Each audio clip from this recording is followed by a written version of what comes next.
ఉత్తరాంధ్రలోని Visakha, Araku parliament సెగ్మెంట్ల ప్రజా ప్రతినిధులు, కుటుంబ సభ్యులతో మంత్రి నారా లోకేష్ ఆత్మీయ సమ్మేళనం నిర్వహించారు. ఈ కార్యక్రమం ఆద్యంతం ఉల్లాసంగా, ఉత్సాహంగా జరిగింది.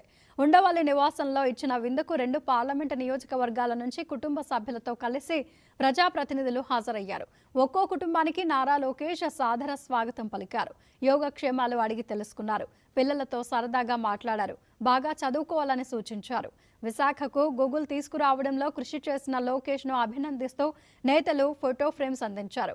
ఆ ఫోటో ఫ్రేమ్స్లో వైజాగ్లో జీ అక్షరాన్ని గూగుల్ లోగోతో డిజైన్ చేసి అందజేశారు. నియోజకవర్గ అభివృద్ధి సమస్యలపై ఆయా ప్రజాప్రతినిధులు తనకిచ్చిన గ్రీవెన్సెస్ స్టేటస్ రిపోర్ట్ వారికి అందజేశారు. సోదరీమణులకు తన నియోజకవర్గం చేనేత కళాకారులు నేసిన మంగళగిరి పట్టుచీరలు లోకేష్ కానుకగా అందజేశారు.